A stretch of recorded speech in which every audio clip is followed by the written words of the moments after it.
E aí eu vim aqui, a gente faz muitas pesquisas assim, de mercado, até para avaliar como é que está o uso de inteligência artificial e de dados. E aí teve uma informação aqui que me chamou a atenção, eu queria começar com ela para a gente começar o papo, que é o seguinte, né?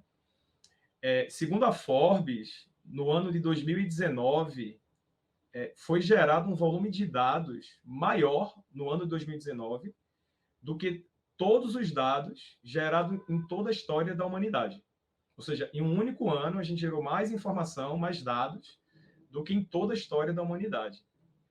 Se, por um lado, isso é uma coisa interessante, né, porque a gente tem agora mais informação para tomada de decisão, por outro lado, eu imagino que as empresas elas têm cada vez mais um desafio. Né? Como é que vai se lidar com esse volume tão grande de dados? Né? Até a gente chama assim, tá todo mundo inundado nesses dados, ou seja, tem tantos dados que a gente não consegue nem trabalhar. E aí eu queria começar aqui a nossa discussão, passando um pouquinho a bola para o Lincoln. E aí, Lincoln, eu queria entender um pouco mais assim nesse cenário dos dados por todas as partes, né? Como é que tem sido assim o dia a dia da cultura inglesa no que tange esse tratamento desse dado, no processo de tomada de decisão, um pouco da realidade lá do dia a dia de uma empresa como a cultura inglesa?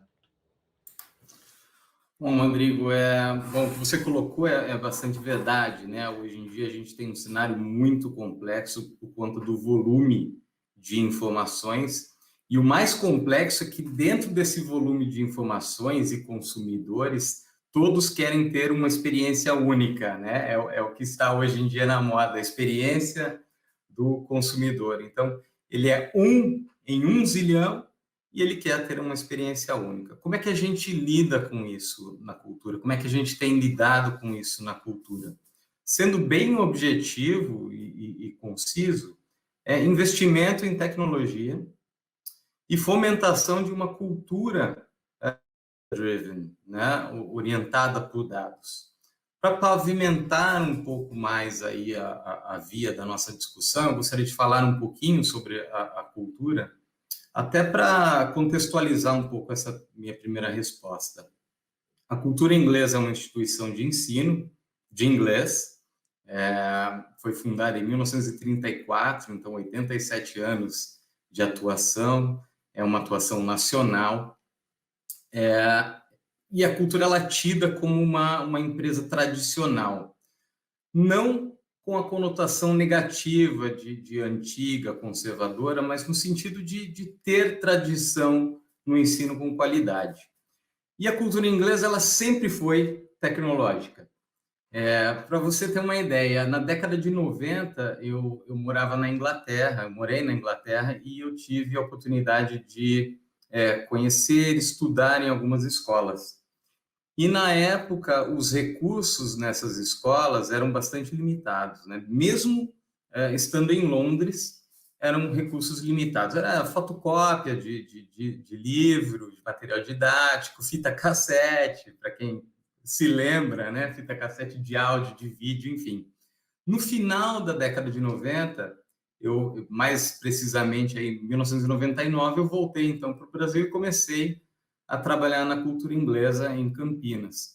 E aí eu me surpreendi muito quando eu cheguei na cultura inglesa por conta da disponibilidade de recursos. Os professores na época já estavam montando material em PowerPoint.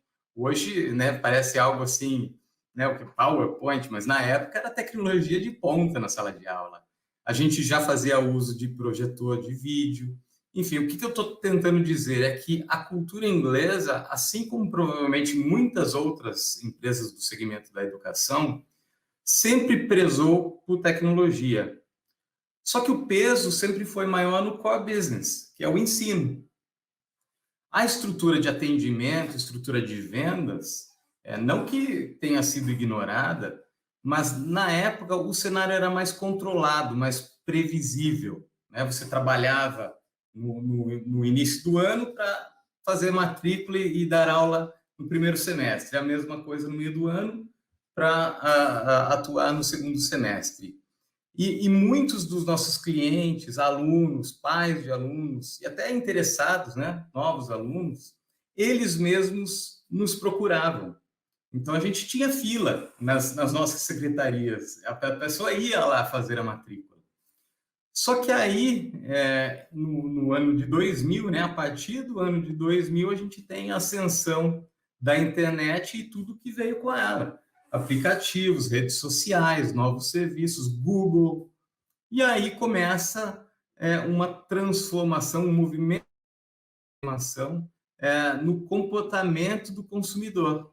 Ele passa a ter novas experiências, passa a exigir diferentes qualidades de serviço e, ao mesmo tempo, a gente começa, então, a registrar o primeiro grupo de informações da jornada comportamental do consumidor num mundo novo, né? Num mundo online.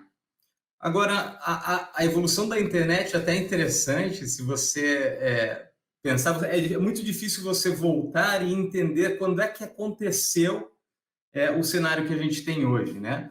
Você até se lembra lá que no início era a internet de escada, mas você não consegue mensurar a velocidade com que isso aconteceu. Você não consegue se lembrar. Num dia você acompanhava, no dia seguinte estava sem controle. Então, após 20 anos, né, 21 anos, o que a gente tem hoje? Um caos total, também conhecido por transformação digital.